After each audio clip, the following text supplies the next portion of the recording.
Hello and welcome to the 33rd lecture of the course Forex in 3 steps. In this lecture we will cover a swing strategy on the high time frames you can use, which is very simple and easy and you can implement straight away in the financial markets.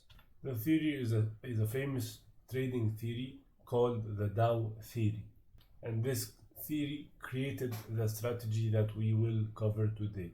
So what are the basic rules of the Dow theory? Firstly, markets move in 3 trends. Secondly, market trends go through 3 phases. Thirdly, financial markets discount all news. Fourth, the indices must confirm each other. Number 5, trends are confirmed by trading volume. And number 6, trends continue and cannot reverse unless there is proof of reversal. So what do we mean when we say the market moves in 3 trends? Here Dow divided the trend into 3 types. Number 1, the primary trend, which is the general trend that lasts no less than 3 months and can continue for years depending on the economic cycle. The other trend is the intermediate trend, which is the secondary trend that lasts no less than 10 days and up to 3 months. It usually moves against the primary trend and is considered a correction. As we all know, markets always make corrections and make pullbacks or retracements or whatever you want to call them, but no market always goes one direction. There's always a zigzag movement where even if price is trending to the upside, there always has to be a correction to the downside. So again, the intermediate trend usually moves against the primary trend and is considered a correction. It should not exceed 33% to 66% of the primary trend, meaning that if you pull, for example, a Fibonacci retracement, the secondary trend or the intermediate trend should not exceed 66% of the primary trend. And this is very important even when drawing market structure, and we will cover market structure later on in the next few lectures. You need to be able to draw structure to be able to identify the trend correctly and 100% accurately. And you cannot draw a pullback or a retracement until it fits the criteria, and it is usually between 33% to 66% of the primary trend. And we will take live examples now, so all of this will make more sense when we take it visually. And lastly, the short-term trend. This is also called the fractal trend or the short-term trend, and it is the minor trend that lasts no less than 1 hour and up to 1 month. This is usually what we look at, and we try to find confirmations on the short-term trend in order to understand and identify when the intermediate trend is about to end. So for example, if the primary trend is trending to the upside, then the intermediate trend kicks in and we get a pullback. We look for the short-term trend to identify when the intermediate trend is going to end and the primary trend will continue. And we will take live examples of this. And also in the Smart Money Concepts lecture, we will take in two more lectures, we will take SMC and we will cover all of this in more depth. Let's take a live example on the gold chart. So as you can see here, the overall trend on gold is surely an uptrend. It is a very bullish trend where we can see that price is making higher highs and making higher lows. And even though price moved, for example here, it moved a little bit of sideways, but still price continues and continues the overall trend. And as you can see here, it is really going in a very strong uptrend. So basically what the swing strategy states is that the trend always comes in 3. The primary trend, which is in this case is this leg, and I will draw it in red. Okay, so for example, let's pull structure from here. We went up, we went down, we went up, and then we put in a low, and then we went up and put in a high. So this leg here, from here to here, is our primary leg. It is our primary trend where price is trending, and price is trending very aggressively and very strongly.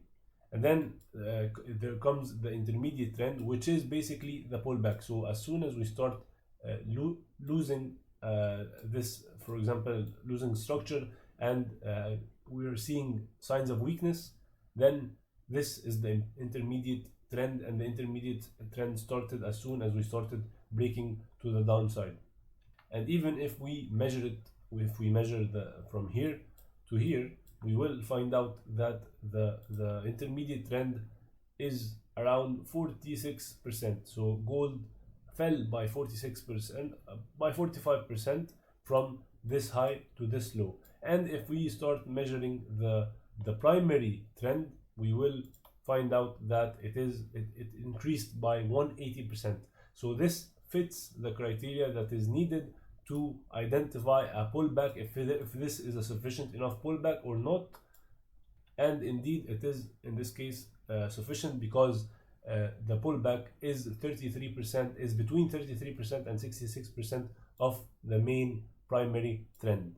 And now we can start looking at the short-term trend. So let's say, for example, we are back here. We can start, we know that the overall trend is bullish, even though we are bearish on the intermediate trend, but we know that for a fact the bullish trend should continue, and the red drawing should look something like this. And this is all basic common sense. We know that the trend is our friend, and we are trying to trade alongside the trend. So in this case, again, you can use all of the strategies we learned. You can use whatever you want. You can use candlestick patterns, you can use chart patterns, you can use whatever you want, divergences, indicators, whatever you like. And as soon as the short-term trend starts breaking, so for example, in this case, if we go on the weekly, for example, and then we start seeing the weekly breaking here.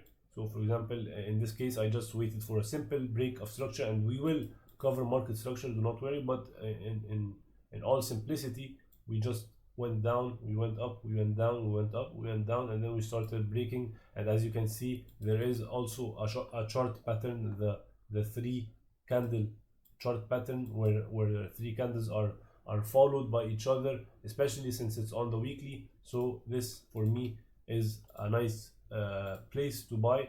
And if I start buying here, this is an indication that the short-term trend is starting to reverse, which is an indication that the intermediate trend is also coming to an end. This is an indication that the intermediate trend is coming to an end. I also see some kind of a channel, a descending channel, and as soon as we started breaking, so here we broke this, and we also broke the descending channel to the upside, and this is sufficient enough for me to buy and target the all-time high on gold for a nice swing trade. These trades, of course, take a while to play, so that is why it's a swing trading strategy. It's not a scalping strategy. It's not for those who are impatient and like scalping. So again, this is an indication that since the short-term trend reversed and became bullish, the intermediate trend is still bearish, but we are now it's looking like the intermediate trend may be ending, and the overall bullish trend will start to continue.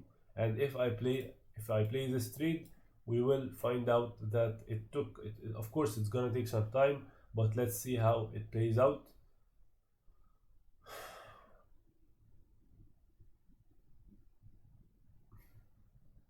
And if I skip and see how this trade worked out, yes, it came back and it started dropping a little, but at the end, overall, it continued. And this is how you swing trade. This is how you swing trade using the Dow strategy. And of course, if you had, for example, took here around 75% of the trade and you left the rest to run, you would have been making a ton of money on this trade. As you can see, very clean, very easy. All you need to know is the three different types of market trends, and identify when the trends are reversing and when the trends are the intermediate and the short term are switching hands and indicating that a reversal is possible. And that is basically it for this strategy. I hope it all makes sense. Please make sure you practice, and I'll see you in the next lecture.